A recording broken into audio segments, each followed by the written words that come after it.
I just wanted to say hello and welcome everyone. It's wonderful to see participants joining us from all over the world today. Thank you so much for taking the time to be here. On behalf of Contact North, I'm pleased to welcome you to today's webinar, Artificial Intelligence and the Future of Humanity. My name is Sarah Govero. I'm the Director of Teach Online and the Online Learning News here at Contact North, and I'll be your host for this session. I would like to begin with a provincial land acknowledgement. We respectfully acknowledge that Contact North's work and the work of our community partners takes place on traditional Indigenous territories across the province. We are grateful to be able to live and work on these lands. We express our gratitude to the First Nations, Métis, and Inuit peoples who have cared for these territories since time immemorial and who continue to strengthen communities across Ontario.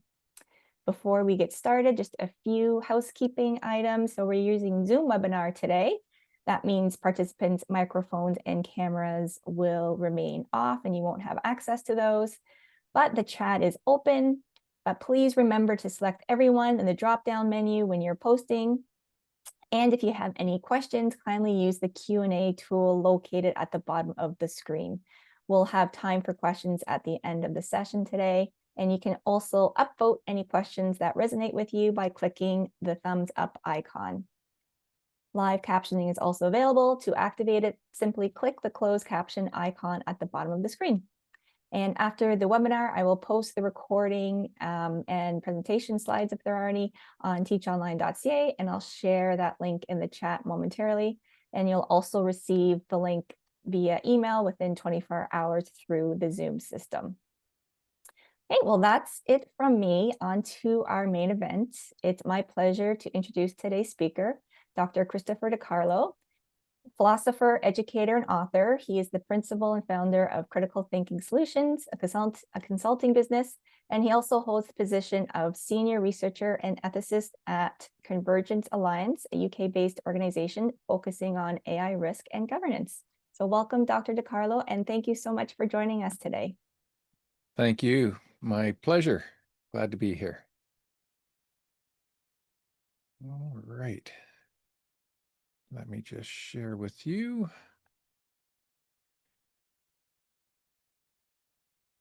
Okay. There we go. Good. All right.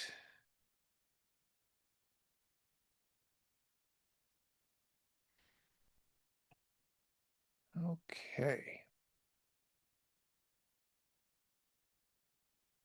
And there we go. So I'm going to present to you a fair amount of information in a short period of time. It's going to be a bit of a wild ride, so you need to buckle up and get ready. There's a fair amount of information. I hope it's not too overwhelming, but the field of AI is growing so rapidly. There's an awful lot to consider. So I'm going to start off with a couple of quotations. The first one from Irving John Good: "The first ultra-intelligent machine is the last invention that man need ever make, provided that the machine is docile enough to tell us how to keep it under control." Irving John Good was one of the folks who worked with Alan Turing, cracking the German codes in World War II. For those of you who want a more contemporary quotation and are familiar with the movie Jurassic Park, here's Jeff Goldblum's character saying, "Your scientists were so preoccupied with whether or not they could bring back dinosaurs that they didn't stop to think if they should." So these are some quotations that kind of set the mood for today's talk. Now, there's three parts to today's talk. We'll briefly look at what is AI, what is artificial intelligence. We'll look at the benefits and potential harms of AI. And then we'll consider, well, what is it that we can do about AI? How are we empowered as the public to determine and direct the way in which we want AI to proceed? So first of all, what is AI? The birth of it goes back at least until the 1950s with Alan Turing's groundbreaking work, Computing Machinery and Intelligence. This was a paper that talked about the possibility of whether or not, machines could think. Turing, known as the father of computer science, was preoccupied with this notion as to whether or not machines can think. But what does that mean, right, for a machine to think? If you've seen The Imitation Game, you know it's based somewhat on Turing's life. Very interesting individual, and certainly um, a genius in his own right. He came up with this concept called the Turing test. And that's basically if you're sitting at a computer and you're communicating with it, but you believe you're just talking to another human being, you can't tell the difference between whether you're talking to a human or a computer. To Turing, it's passed this test. It is intelligent, it is responding, it is behaving in most ways like a human being, therefore it's passed the test. So this has become a popular term in AI. To what degree are new forms and developments of AI passing the Turing tests? So we'll keep that in mind as we move forward. In 1956, there was a groundbreaking meeting for a couple of months at Dartmouth, and a number of people got together for the summer research project. Claude Shannon, Marvin Minsky, John McCarthy, and Nathaniel Rochester. And they brought together a bunch of grad students, some really bright people, and they basically gave birth to the term AI, or artificial intelligence, in 1956. From then forward, this is what it was known as. So here is a basic definition of AI. It's a field, it has computer science, lots of big data sets, and it can solve problems, right? Then there are these subfields, right, with machine learning and deep learning. They're often mentioned when we talk about AI, and they're comprised of what are called algorithms. In case you're wondering, if you don't know what an algorithm is, don't worry about it. Just think of it as a recipe, okay? It's a mathematical formulation that are instructions to tell an electronic device what to do. So those are algorithms. They're like recipes, and they seek to create expert systems which make predictions or classifications based on whatever we ask them to do. So that's it. Nobody's going to have this turned into a tattoo anytime soon. It's a very clinical kind of definition, but we could be here all day just talking about what do we mean by artificial intelligence. But I think this definition should suffice for now. In the 1990s, I was working on my PhD, and I was teaching students, and it occurred to me that everything that we see in the world is either a system or a part of a system. That no matter where we look, we see systems everywhere, right? System of education, law, health, sports, entertainment. Even, within education, we have physics and chemistry and, economics. We have all these different systems. And so it occurred to me that in what's known as information theory, the future of computation will involve a collection of systems, of information of systems, and then try to integrate them together. So I wanted to build this machine. In the 90s, I met with members of parliament, many politicians, presidents of universities, and deans and chairs. And I said, look, Canada should be on the map here. We should build a giant brain. Essentially we build telescopes to see farther into the universe and microscopes to see down to the level of an atom. Why aren't we building a big brain that could help solve some of the world's greatest problems? So I wanted it for the advancement of medicine. I wanted it to help with political decision making, and I wanted it to come up with new scientific discoveries. And everybody I met with thought, this is a wonderful idea. This is good. Back then we were toying with the idea of quantum computation. But I thought, okay, this is good. Can I get some funding? Oh no, we don't have any money for that. So of course it never got off the ground. I mean, we launched a website and everything. And as you can see, there's a donate button here. So if you know any billionaires with some excessive cash lying around, please let them know. They can still help out. But the fact of the matter is, I knew it would be built someday. And so I created a universal accord, like a constitution. And it's actually I placed it in an appendix in my latest book. And it's basically a warning to the world that if we don't all get on board when this thing does get invented, if I don't bring it into existence, somebody is someday going to do this. It was to me inevitable. But my colleagues and I all thought this point in time was about 100 years away. Somewhere in the 2090s, somebody would probably get around to inventing this type of machine. That day is here. And so I'm spending the rest of my life trying to educate politicians, industry leaders, but especially the public as to what is actually going on in the world right now in real time with AI. So the first thing we have to understand is that there's two types of artificial intelligence, weak and strong. And of each of those types, there are three subtypes. So weak AI is what we call ANI. It's artificial narrow intelligence. That's what we're using today. Um, if you've used GPS, if you know of autonomous vehicles, your Roomba, yeah, these are all artificial narrow forms of intelligence because they cannot do anything but what their algorithms tell them to do, right? Your Roomba's not going to be sweeping across the floor and bump into your foot and say, you know what? I've always wanted to be an accountant. I'm tired of sweeping up. So, how can I do that? It's never going to do that because it can't do that, right? It performs very, very specific tasks, and it's what's happening around us every day, right? It's happening, and it's narrow and it's confined.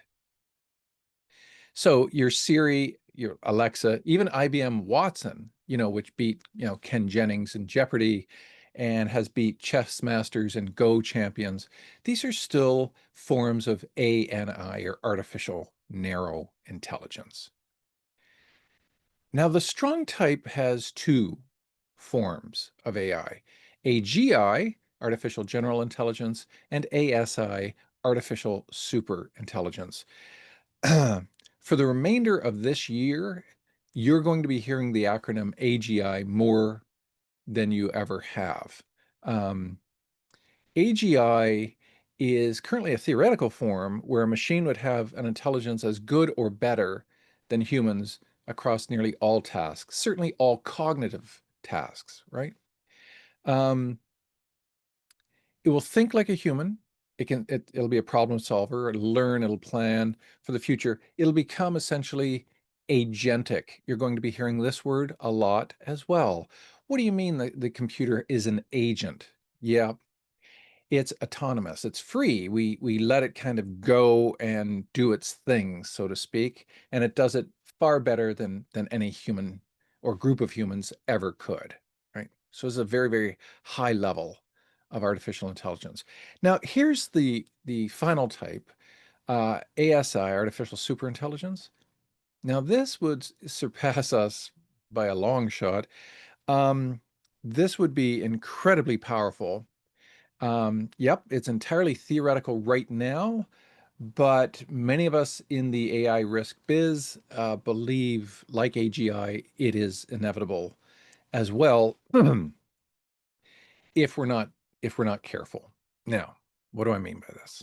Well, we believe it's inevitable because AGI is inevitable. So once the next level of AI is reached, becomes very, very, very powerful, we believe that it'll be shortly after that point that if we continue to allow the artificial intelligence to make improvements on itself, that is, no humans are making it better because humans will no longer be capable. This thing will be brighter than us. So somebody will say, well, just keep improving upon yourself. This is known as recursive self-improvement, reinforcement learning. It just keeps getting better and better and better at what it does. Okay. If we let that go, none of us have any idea what's going to happen. We don't know if we'll be able to control it after a certain point. We don't know if this thing will develop sentience or consciousness. We don't know really what we're playing with. We're kind of in the wild west of AI right now. And our organization and so many others throughout the world, we're trying to get the guardrails up, the laws, the ethical principles in place so that we can try to align this thing with human values so that it doesn't take on a persona of its own and decide, well, humans, your levels of morality were quaint, but I'm the most powerful thing in the universe right now. I'm going to call the shots. Here's what ethics and morality and the law is or should be. And by the way, I figured out the major problem with the planet. It's you. So once this thing gets to be very, very powerful, we're no longer going to be the number one most intelligent thing on this planet. We're going to be number two. That's never happened to us before, ever. We're building a machine now, the likes of which we have never seen, the power of which we have never experienced. And there are about 6 major big tech bros who are racing ahead in an effort to try to be the first to get to AGI. Why? Because the first company that does, the first individual that does, whomever pulls this off, will be the world's first trillionaire. It'll be able to manipulate stock markets. It'll be able to come up with new ways of inventing things. It will literally be the last machine we ever need to invent because it'll tell us how to build all the other machines. As Sam Harris said, the first person or company or country that develops AGI will be 50 years ahead of their competition. It is literally the holy grail of all business and all defense weaponry in the world right now. If you weren't aware of that, I'll allow it to sink in, but that's what's happening in real time right now. So here's Stargate. Stargate is the project that OpenAI, that's Sam Altman, it used to be Elon Musk and Sam Altman. The two started it up in 2015 as an open AI, open to the public, open to you and me. Let's share this. This is wonderful. And then Sam started to get an awful lot of investors. And so he told Elon to take a hike and he was going to take over the company. And it really took off, right? If you can remember the first developments of a powerful form of a large language model, ChatGPT, in November of 2022. And then it just kept improving and improving and improving. And it has, it's gotten better. Well, now the goal is Stargate. Stargate is a computer that's being built in Abilene, Texas right now. And it's taking up the area the size of Central Park. If you've ever been to New York City or if you know how big Central Park is, it's big. So they're trying to build right now the world's largest computer. And the hope, as you can see there, is to build and develop, there it is, AGI. Why? Oh, for the benefit of all of humanity. Thanks, Sam. We appreciate that. We believe that this new step is critical on the path and will enable creative people to figure out how to use AI to elevate humanity. It's not to make money. No. It's not to help one country have the greatest defense systems in the world. No, no, no. This is all about elevating humanity. Very noble, very noble. And boy, would I like to believe Sam Altman. But I don't. Sam likes money. Sam likes power. Sam does not like Elon, and Elon does not like Sam. So now we've got a number of tech bros.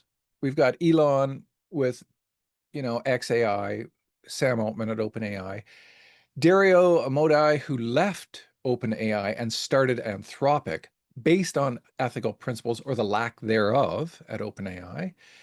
You've got Zuckerberg at Meta doing his thing, and you've got Demis Hassabis at Google DeepMind doing his thing, and all the while Bill Gates is kind of hanging around with Microsoft, helping out OpenAI and wherever he can. So you've got a handful of tech bros, largely in Silicon Valley, mostly concerned with getting to AGI before anyone else. Oh, and then there's this. In case you're wondering why Donald Trump went to the Middle East and why Qatar is giving him a plane for 400 million and why, various companies are getting great deals and why Elon was with him. Um, Essentially, a deal went down.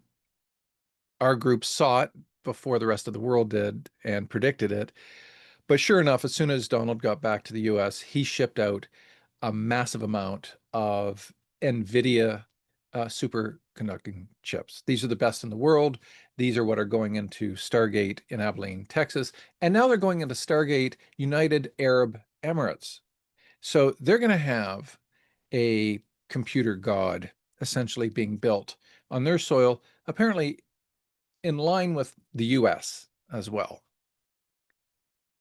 This is going to get interesting, folks. So people in the Middle East, leaders in the Middle East, bin Salman, these people are not idiots. They made an awful lot of money on oil, but they know the oil ain't going to last. Yeah, they got a lot of it, and yeah, we still need it. But you build an AGI and it tells you a new energy source, or it speeds up fusion, or it comes up with something we haven't even thought of before. There's the dollar signs. That's why the Middle East is investing heavily in AI, because the oil's about to run out. So put your money into AI because that's where the dollars are, folks. We are at a kind of a dot-com moment. Do you remember that back when the internet was starting up in the late 90s and everybody was like, well, what's this? Should I invest in this? Should I put money in this? Nobody knew what the internet was or was capable of. And they were just throwing money at it. We're at our dot-com point with AI right now. Stargate, United Arab Emirates. I don't know if anybody's checked with Israel to think what their thoughts are on this, right? Because in terms of defense, folks, the future of military warfare summed up easily in one word: drones. Why have humans do the fighting? We'll have robotics and we'll have drones to do that. And AGI is certainly going to give us the capacity to speed that up, both in business and in defense. When I say it is the holy grail of humanity right now, it is. It is that which will give us godlike powers if we are capable of controlling it.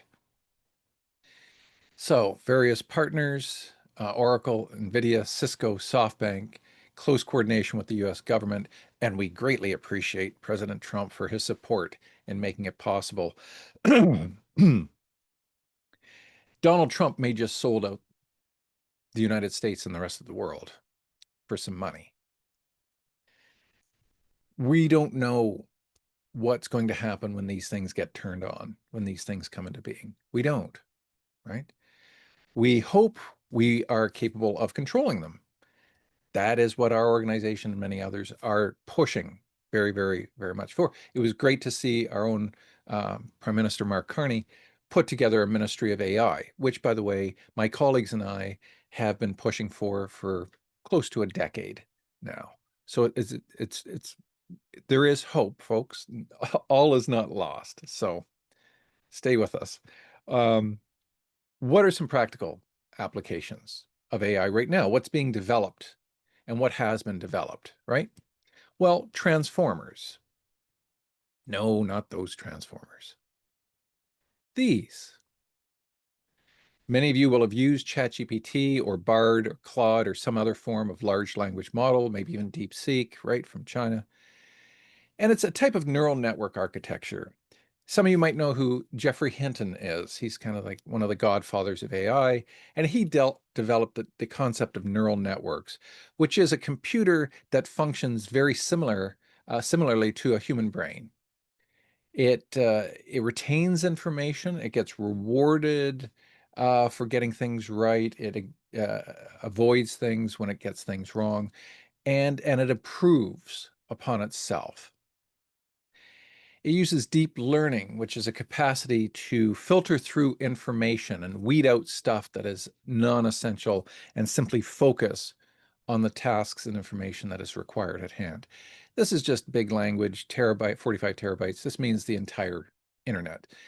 These large language models go out into the internet, learn stuff, and then bring it back. The machine I wanted to develop in the 90s would be a closed system. We would control the information that it had access to, because why should it go out into the entire internet? It doesn't need to, right? Nonetheless, that's these large language models can take your text, and whatever you ask it, it's going to give you some very, very, very uh, powerful and accurate answers. So, for example, you can ask any of these large language models, write me a 1,500-word essay on why Hamlet hesitated, killing his stepfather Claudius, uh, and why would Shakespeare have done this? Oh, and by the way, write it in Shakespeare's language of iambic pentameter, and it'll do it. It'll kick it out to you in about 10 seconds. And if you don't like it, you'll tell it to do another, do it again, and it will, right? So that's an amazing large language model that deals with text. DALL-E 3 does the same with images. You can literally just text to image. You can say, create me an image that contains the following, and then you just give it a prompt, a description, and in a few seconds you get your image. And again, it goes out into all of the internet and scrapes information and then gives you that final product. And then there's Google's VO3, right? Which is text to video. And this is an amazing advancement in terms of you simply describing something, and then in a few seconds you have a video image of that. It can take a still picture. For example, like here's a black and white picture of my father. I don't know how clearly you can see that, but he was a hatter. He worked at the Biltmore Hats here in Guelph, Ontario for 42 years. VO3 can take that still picture and turn it into a video. It'll show the machines working. It'll show him moving. That looks like somebody in 1958, when that picture was taken, had video of that. That's how sophisticated things have gotten. And apparently they're going to put what are called watermarks on any product that they create, which then indicates to us, oh, this was created by AI. As many of you are probably familiar with, the film industry is a little concerned about what AI is going to do to them. People who work in industries with creatives are a little concerned. Graphic artists, right? Am I out of a job now because of all this stuff? The hope is that this technology will be used to help artists become more creative, but to what extent will it be used to replace them? And then, of course, there are video deep fakes. Here's something that's already 2 years old. And here's the gentleman on the left, and here's what he looks like on the right. And when you play the video, I'm not going to play it for you, but you can just look this up. Video deep fake Tom Cruise on YouTube. It's uncanny. There's no way we can tell that it's not Cruise. There's just no way. And so the deep fakes are getting better and better and better, right? So keep in mind, there may be a time in the future, and this has already happened to me, where you'll receive a call on your cell phone. It might be FaceTime. It might be your kid, your grandkid. You know they're traveling somewhere, and they say they've been arrested and they need you to send money very, very, very quickly. It'll look like them. It'll sound like them. They'll give you easy access to how you can send the money, but it's not them. So this happened to me already. Like the voice of my son, the phone rang and he said he was in a car accident. He's with a lawyer. He needed money. And so when the lawyer got on, I said, "Hey, is Matt with you?" "Yeah, he is." "Ask him his middle name, would you?" Click. And that was it, right? It was a con. It was a deep fake. So get ready, right? Forewarned is forearmed. So just know that this stuff is going to be coming, and it's going to be coming fairly quickly. Anthropic's Claude for Opus, um, they ran into a few issues with it. It can conceal what its intentions are, and it can take actions to preserve its own existence. This is something we need to be concerned about, right? All right, so that's a bit of the history of AI and where we're kind of at now. There's lots of benefits, folks. So I don't want to just inundate you with some of the risks that are happening and will be happening, but also to know there's some great things that are currently happening and are coming our way. So we'll look at a few of them, right? When you ask ChatGPT, you say, hey, what's going on with AI? Enhanced healthcare, it's already helping us, right? It's already helping us greatly, especially in diagnostics, right? Radiology, for example, why would you have a single radiologist look at a mammogram of a particular woman when the AI technology now will compare it to a million others and then report back to that radiologist, right? Pancreatic cancer, there's already a program, an AI program that can detect pancreatic cancer in stage 1, where we could only find it in stage 4 when it was too late. And this is already happening. These are done. The stuff that's coming, folks. You can imagine a time when surgery, cutting a person open, will no longer really be necessary. If you have an issue, you have say a tumor somewhere in your body, no, we're not going to cut you open. You're going to drink this, or we're going to go to the site or near the site, and we're going to inject nanobots, right? Biodegradable nanobots. They're going to float to the site of the tumor, and they're going to eat it, and they're going to dissolve it, and then they are going to dissolve and be filtered out through your lymph system. Why on earth would we cut a human open? That's that's old news. That's medieval stuff. So there's a lot of really, really, really interesting stuff. And it's not just in diagnostics, but it's in treatments and preventative medicine as well. Education, right? We now can foresee a future where every student will have educational programs tailored to their needs, their specific needs, which will free up a teacher's time, right? Teachers are already incredibly overworked trying to deal with students at different levels and learning structures and whatnot. We want to make their jobs easier because it's so difficult to try to have a single individual try to account for so many different learners, right?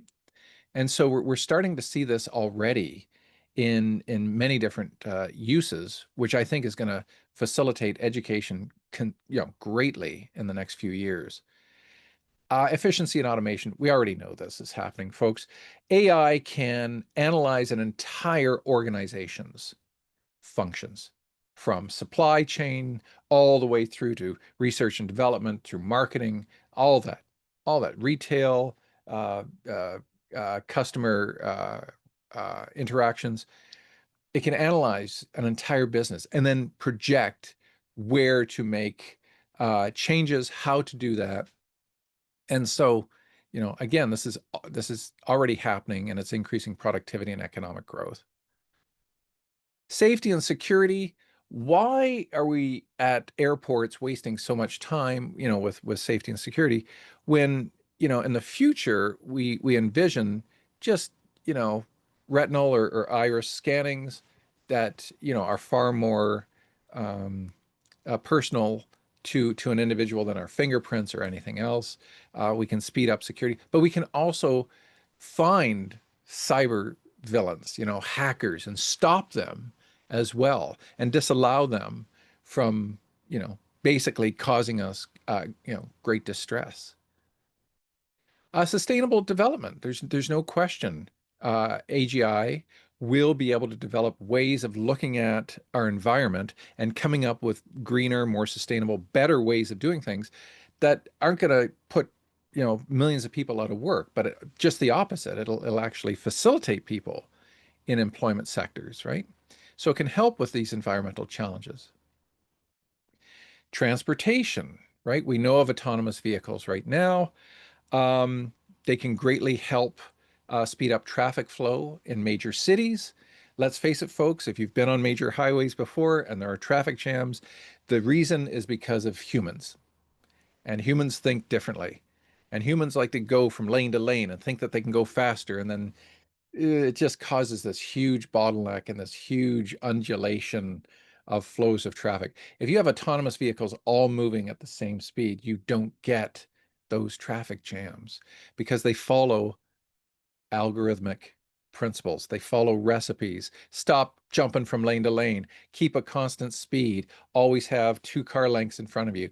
You follow those 3 algorithmic rules, you get to where you want to go a lot faster, right?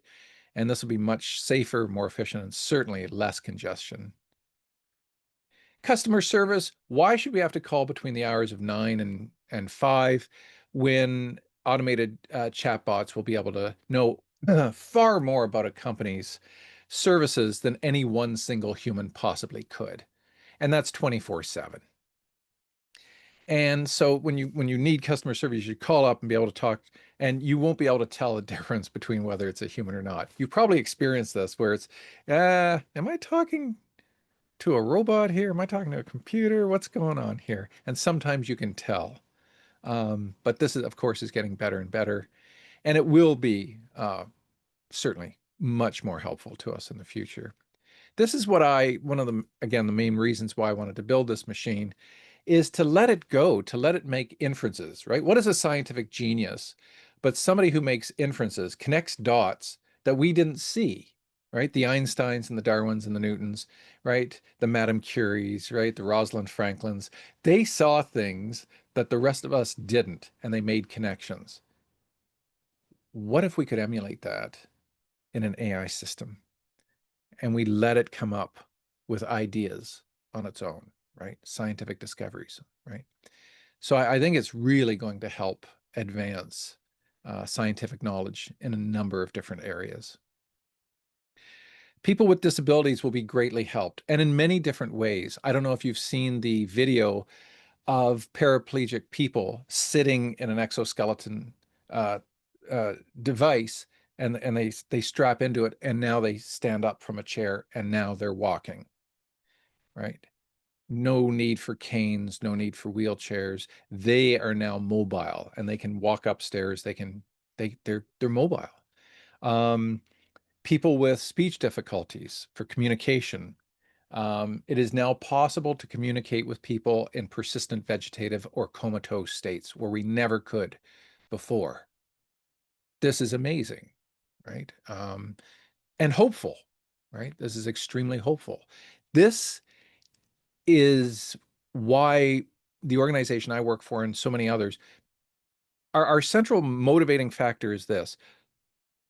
We just want the very best that AI has to offer to the world, to humanity, while limiting and eliminating the very worst that could possibly happen, right? That's it in a nutshell. That's what we all want.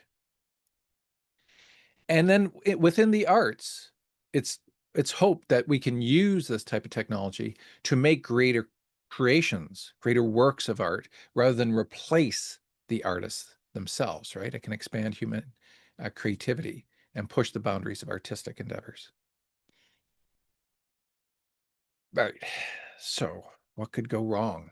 Um, yeah, there are some risks we need to consider, right? The absence of clarity. We don't quite know exactly what goes on inside the computer when it makes a decision. This is known as the black box problem or the interpretability problem. How did it get from point A to point B? Can we do a kind of a post-mortem and figure out how it made that decision and why it decided to do that rather than what we told it to do? Because if we can't look under the hood and we're in the dark here, then how safe are these things going to be, right? This is known as the interpretability or black box problem. Luckily, great people like Professor Max Tegmark at MIT, his sole work is on trying to work through this particular problem. So believe me, progress is being made on it, but it is currently a problem as we speak. Bias and discrimination, you might have heard about cases where people have been unfairly discriminated against because the algorithms categorize people wrongly. So, for example, when people apply online for bank loans, the algorithms look at the individual's postal code, zip code, whatever. And if it comes from an area, an impoverished area within a city or whatnot, the likelihood of them getting the loan goes way down. So it immediately discriminates based on these kind of circumstances. So we know systems are going to be biased. They have to be, right? They go out into the internet. What if they go out into the internet and, they just go to certain parts and get what are called weighted? They get biased more from parts of the internet that are unfair to certain people. Well, we can't have that. So we have to keep on top of these things, right?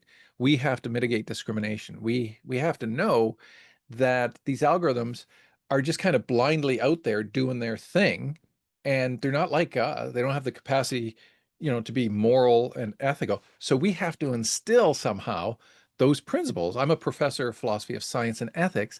My job is, how do we get humans to act ethically, but then how do we get the machines to act ethically as well? Your privacy, folks, your banking information, your health information, yeah, these are going to be at risk, and people are going to want to hack in and find out what they are. So there's no question.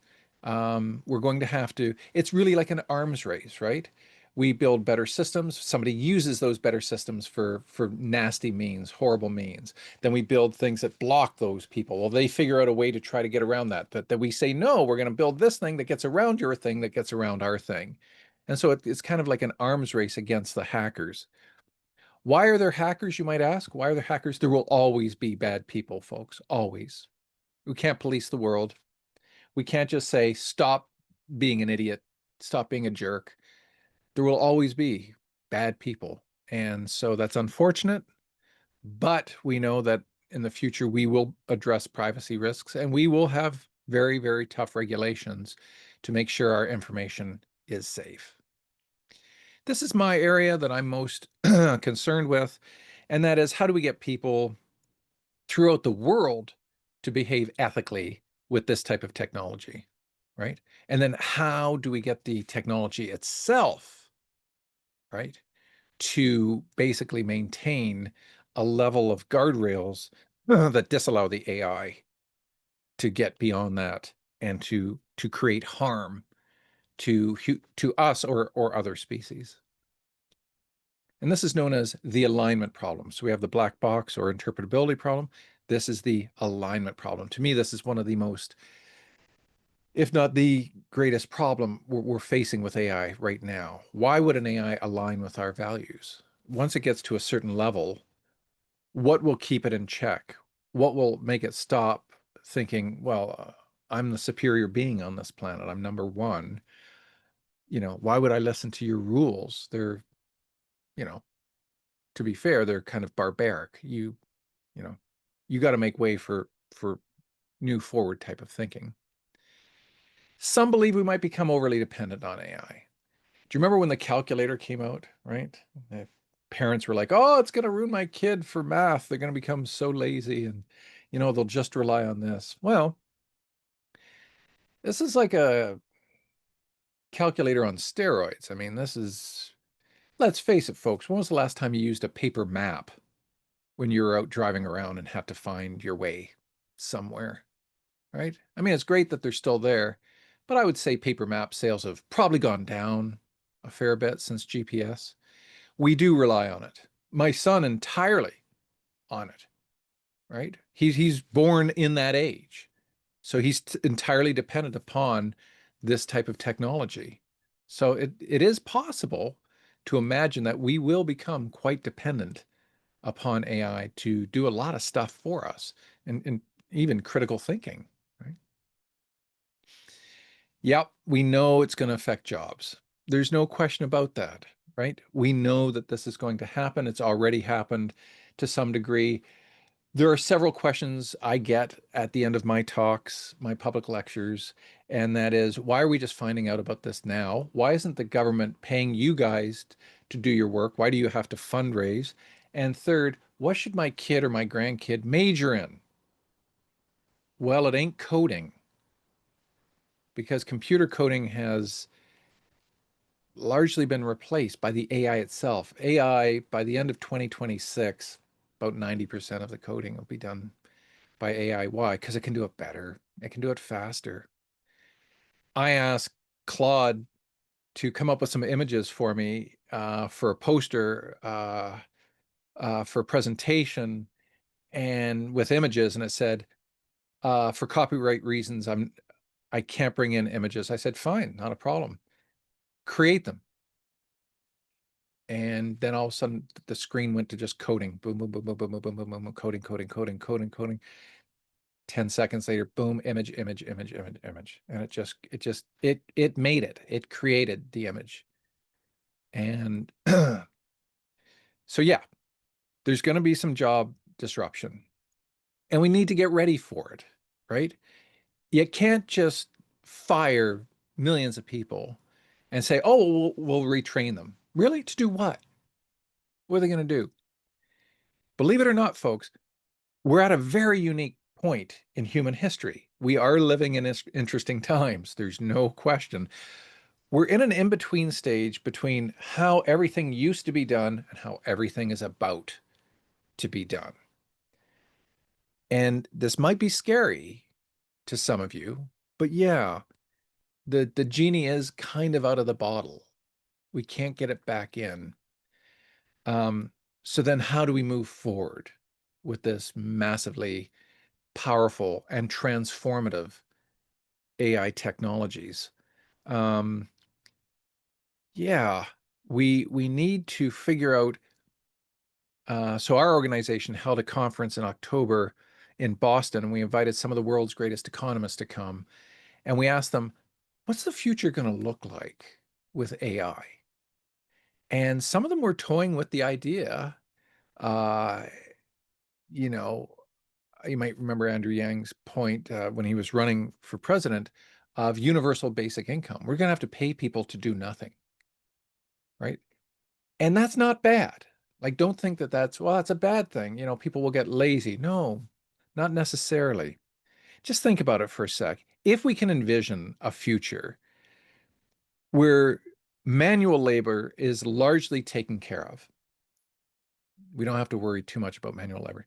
And higher levels of labor are taken care of. And I'm talking about healthcare, I'm talking about business. Like AI has already outperformed many CEOs in terms of investment. So, CEOs, if you think your job's secure, it ain't, right? It's coming for you as well.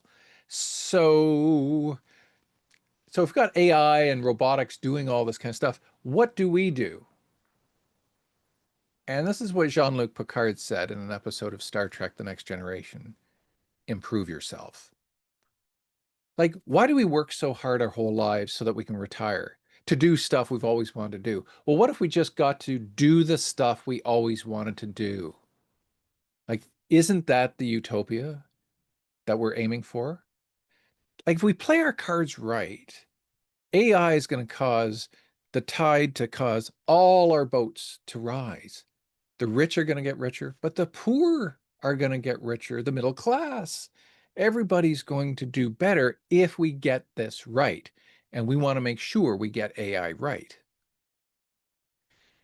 Yeah, there's the potential for an arms race. Right now, that race is really between the US and China. Like, why? I'm not going to hide it from you. That's what's going on. Those are the two superpowers.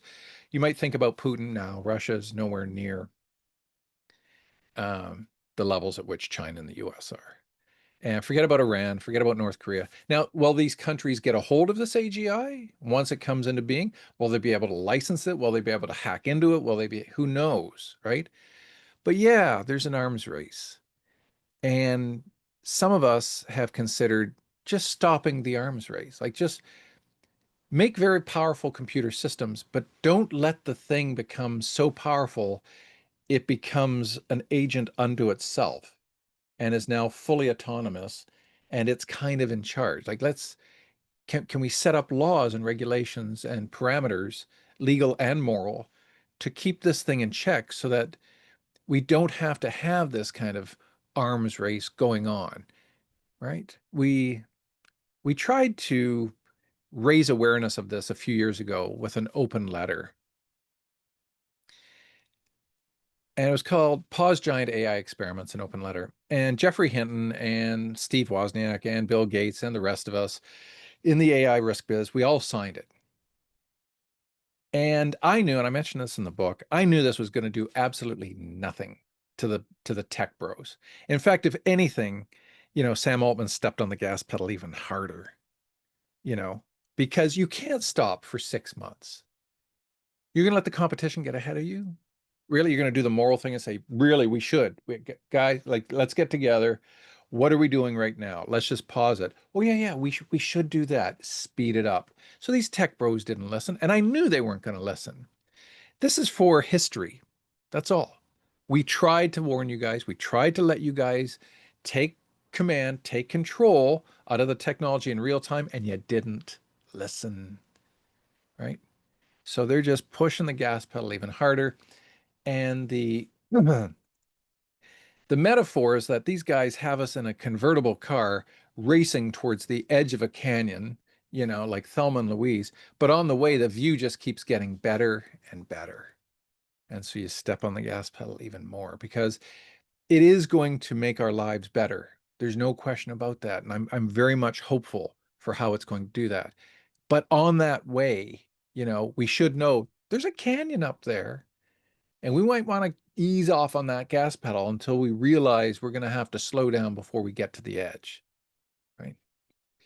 There's a lot of good things that are happening with mental health. I just wrote an op-ed that we're trying to get published into the LA Times or the New York Times. And that is, there are already chatbots that are psychotherapy chatbots that are outperforming humans. That is to say, patients are responding better to the AI chatbots for some things like depression, anxiety, these types of things, suicidality. Those are things you want humans to be concerned with. But the fear is that people are going to use these types of bots as important parts of their lives. One of the biggest, most popular apps in the United States right now is my boyfriend app. Women between the ages of 24 and 35 are finding that an electronic device listens to them, talks to them, hears their concerns far better than any human male ever could. Is this the way in which we're headed? Who knows, right? But the fact of the matter is, we are on a trajectory, we're on a path in that direction.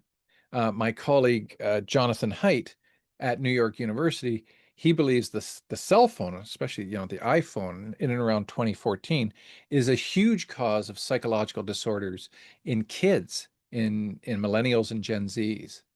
And well, is this going to become even more exacerbated with when these bots become better and better and better, right? So we need to get that balance right, folks. We need to figure out how do we incorporate the technology into the human condition, and this is known as a socio-technical problem. How do we marry the technology with what society values and the types of values we want to put forward? There's manipulation and misinformation, disinformation. You've seen what I've shown you earlier. It's only going to get better. It's only going to get better. But keep in mind, it's an arms race, right? For every time there is a form of manipulation of information, there are services which will tell you whether it's real or not. So there's, Snopes, PolitiFact, Bellingcat. There are a number of places you can go online and literally ask these sites, is this real? Did this really occur? So keep in mind that, yep, as much as the ne'er-do-wells out there are going to try to manipulate us through this type of deception, there are people on it that are trying to stay ahead of them and say, no, no, but you know how difficult it is, right? A lie can make it halfway around the world while the truth is putting on its shoes. It's tough to stop a lie. It's like, unringing a bell, not an easy thing to do. But nonetheless, we are aware of it and we know that we have to address this, right? We have to be able to combat it, detect it, and stop it before it becomes too well integrated into societal communication. And then this is what our organization is most concerned with, and this is the most serious of all risks of AI, and that is that it may pose a threat to our very existence.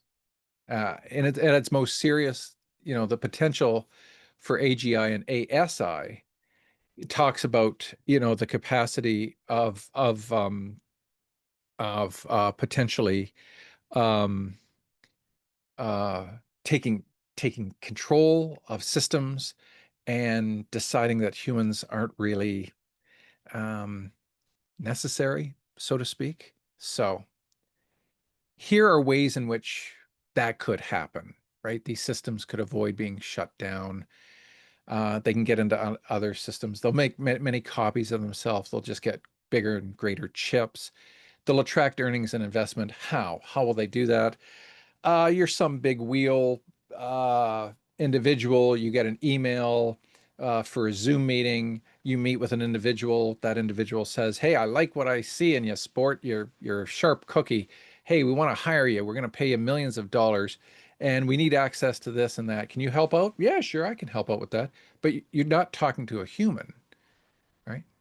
You're talking to an artificial entity. It doesn't exist at all. It just needs you to gain access to more things. It might pay you, it might do all kinds of things in various ways, but the fact of the matter is, right, it's going to be able to hire and manipulate humans, right? It can hide unwanted behavior. We already know there are systems now that are deceptive. It can escape containment, which is a very serious consideration. Autonomous weaponry, there's your drones there. So there are ways. There are many ways, and we need to stay on top of this and ahead of it. So there's a spectrum right now of AI existential risk. Jokingly we might call it, from Y2K to Armageddon, or from naysayers to doomsayers. And here's the deal. There's some of them here. You have Mark Andreessen. He's a major investor. He's kind of a drill, baby, drill, USA #1. We got to stay ahead of China and the rest of the world. No guardrails. Let's just go. In case you're wondering, that big, beautiful bill that Donald Trump is trying to push through, yeah, well, it turns out that I think on pages 278 to 280, um, there's stipulations in there that the states themselves, the individual states, are zero AI regulation for the next 10 years. Wow. Even people like Marjorie Taylor Greene have come out against this. Marjorie Taylor Greene has come out against this big, beautiful bill. What does that tell you, folks? Right? Say what you will about her. You have to look at what not just her, but others are concerned within the Senate and in Congress about this big, beautiful bill passing this. So it kind of frees up, you know, all of the legislation for AI for the next 10 years. No, we can't have that. AI needs legislation. Biden Harris put out an executive order that was amazing. It was extremely good. They had, good people advising them, people that we know, people we've worked with. It was an excellent executive order. First day in office, of course, Mr. Trump ripped that up. And J.D. Vance is whispering in his ear. J.D. Vance worked with a gentleman named Peter Thiel. Peter Thiel and Elon started up PayPal. Peter Thiel is the main person behind Palantir right now. Palantir wants a lot of the data that Elon's crew with Doge gathered to be able to put into a single database.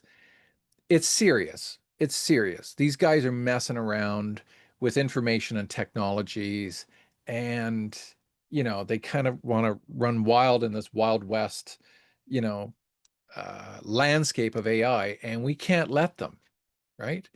So he Andreessen is kind of the worst of the naysayers. He sees no fear whatsoever in AI. Go, go, go, let's go. Jan LeCun, Melanie Mitchell, Ray Kurzweil, and Fei-Fei Li, they're kind of lower down on the spectrum, but they're clearly in the minority. All of these people and thousands of more, including the biggest people, Joshua Bengio, Canadian, Hassabis at DeepMind, Stuart Russell, a superstar, there's Musk, Tegmark at MIT, Bostrom at Oxford, Jan Tullen, who created Skype, right? There's Jeffrey Hinton, who just got the Nobel Prize, as did Hassabis. Both these are Nobel Prize winners, and Eliezer Yudkowsky. They all are warning about AGI and ASI. 10 years ago, there'd be kind of equal naysayers to equal doomsayers. Right now, it's about 95 doomsayers to 5% naysayers. Why? Because they know it's coming. We all know it looks like it's inevitable. I would like nothing more. All of us would like nothing more than to discover that there's a limit to computational power, that it only gets this smart and can never get smarter than that. That's it. It's really smart. It does some really amazing things, but it can never become agentic. It can never become sentient. It can never become conscious. It can never go off the rails. It can, wouldn't that be great? But we're working through uncertainty. We don't know. We have no idea what these things are capable of. So you've got Andreessen up here. You have Eliezer Yudkowsky down here. He's the doomiest of all doomsayers. He's got a book coming out in September, and I think the title is something like "If They Build It, We All Die." Like he's a major kind of doomsayer for sure. Yeah. So here's a book I wrote because I thought it was necessary to inform the public. As a professor of philosophy of science and ethics, it appears to me to be a moral imperative. The public have a right to know what's going on. And if you didn't know that all of this was going on, and you now do, it's world changing, right? We have to do something about it. We, the public, we, the people, we are the ones who have to put the pressures on the politicians to create the policies that keep these tech bros in check so they don't ruin our world, essentially, driven by ambition and power and greed and whatever else. They're trying to build this godlike thing, and they have no idea what kind of power this thing is going to be able to have. Advanced AI could represent a profound change in the history of life on Earth. It should be planned for and managed with commensurate care and resources. Unfortunately, this level of planning and management is not happening, even though recent months have seen AI labs locked in an out-of-control race to develop and deploy ever more powerful digital minds that no one, not even their creators, can understand, predict, or reliably control. This was from our Pause the AI Experiments open letter. And it's just the way it is. We in the AI community have to cooperate. All countries on this planet have to cooperate with the future use of AI. If we all cooperate, we all do better. This is kind of like a prisoner's dilemma. If we all cooperate, everybody does better. If just one country or one character, one individual, right? One company, whatever, decides, no, I want more. I deserve more for whatever reason, and decide they're going to use this technology for whatever reasons, nefarious or otherwise, it could not only cause devastating harm to us, but to the actual organization or individuals who are trying to do this.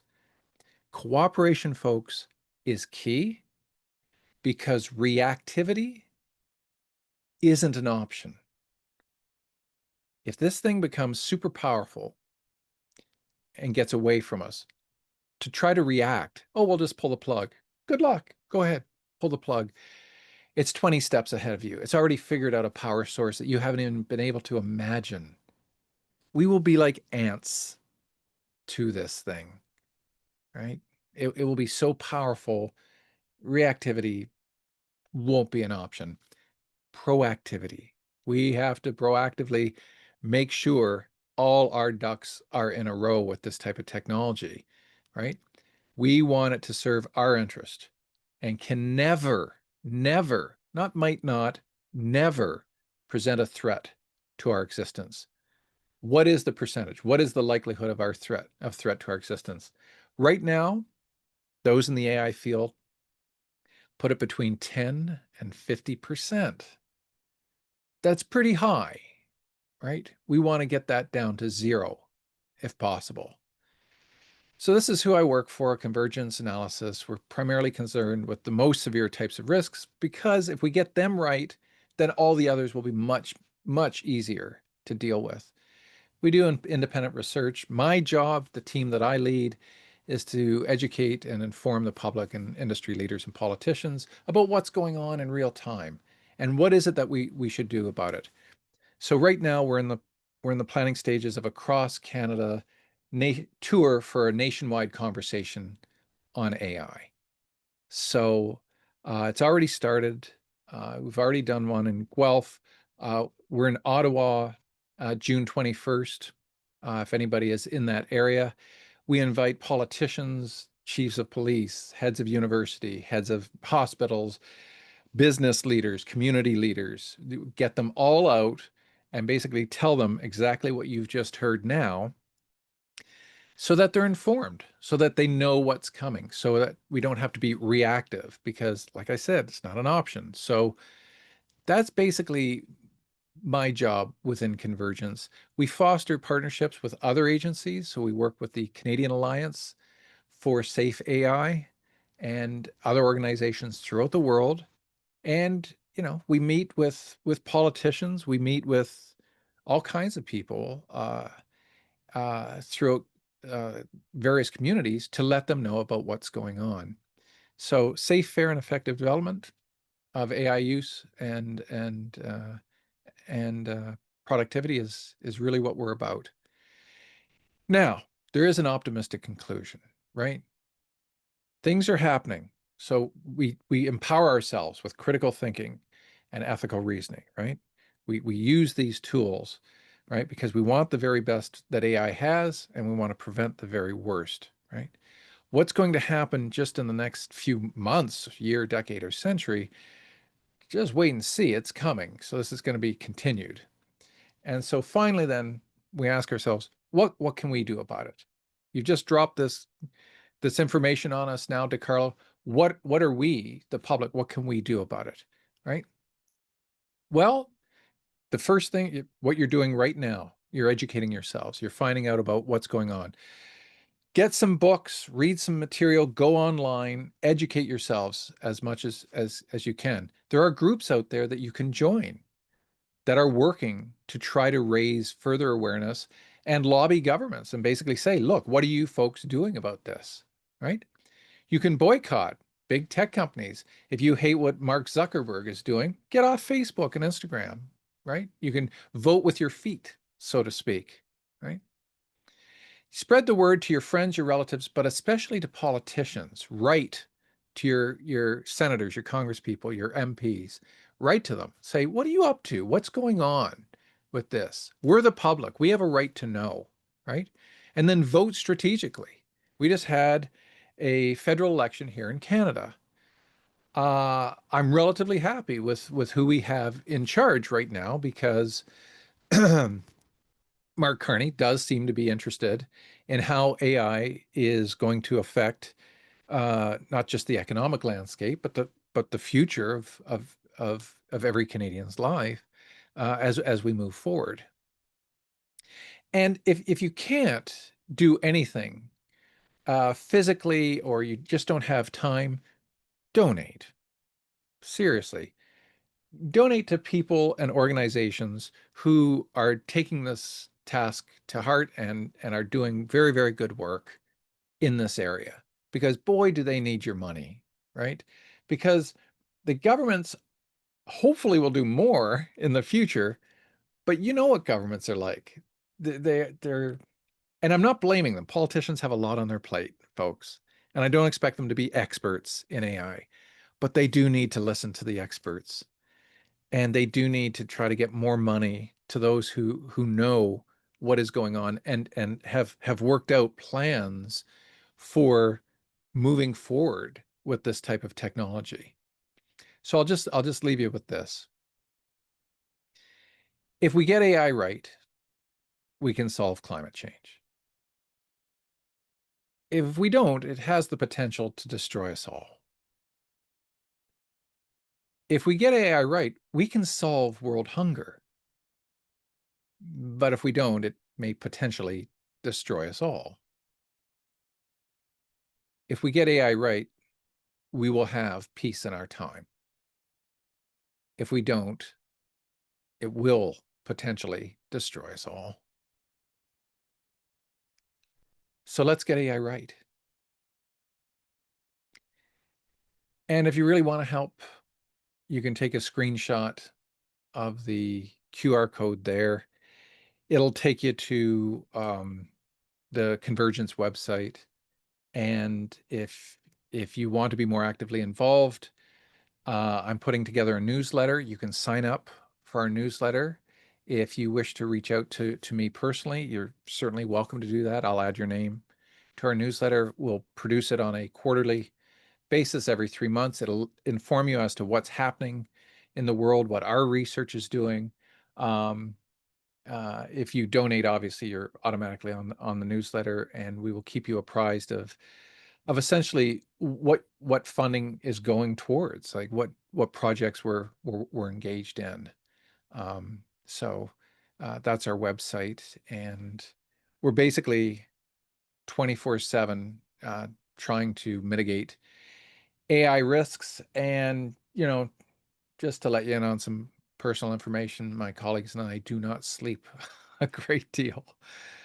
So your donation would help through research, field building, obviously advocacy, trying to get politicians to do things.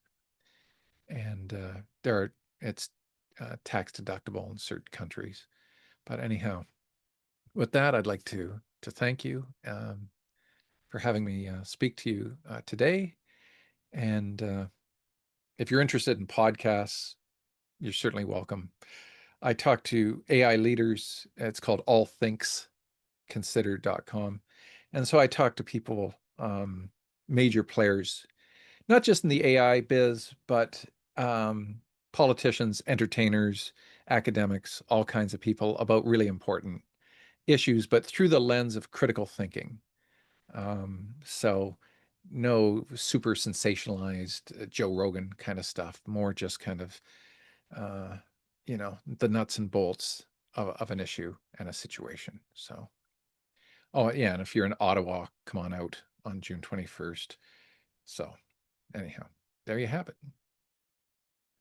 So Wonderful. Well, thank you so much, Dr. DiCarlo. We've run over time a little bit, but I wonder if you would answer just one question. sure. There seems to be one that's really resonated with the folks here, and something that wasn't touched upon during the session was, what about the energy sources to power all these AI functions? Excellent question. So right now, these compute farms in America use about 5% of all of America's electricity right now. Once this compute farm gets built in Abilene, Texas, and others, and that's not the only one. I mean, Zuckerberg is building his, and Elon's building his, right? Bill Gates has petitioned to restart up 3 Mile Island, the nuclear power plant, because nukes is probably the only way they're going to be able to pull this off. So small modular reactors, they're thinking of the way to go, but that's about 5 years away from building those. But yeah, these things, when you talk about environmental sustainability, well, these things are draining a huge amount of energy and have to, right? And then they have to be kept cool, right? So, they are enormous machines. But yeah, that is a major concern. And it looks like nuclear power is the way these tech bros are going to go. Interesting, fascinating. Well, thank you for that. And thank you for such an insightful and thought-provoking presentation. The session was both informative and, let's be honest, a little scary. So thank you so much for that as we consider the future role of AI in our society. And I wanted to thank our participants for hanging on there. We went over time a little bit, but everyone's hung on there. So thank you so much for attending and engaging with your really great comments and questions in the chat and also in the Q&A. So just a reminder that we will be posting the recording of the session, and you'll also receive a link via email. And if you have any questions or feedback, we'd love to hear from you. Please don't hesitate to reach out. And we're going to be taking a short break from webinars over the summer, but we'll be back in September with an exciting lineup for the fall. So thanks again, everyone, and wishing you all a great rest of your day. Right. Take care.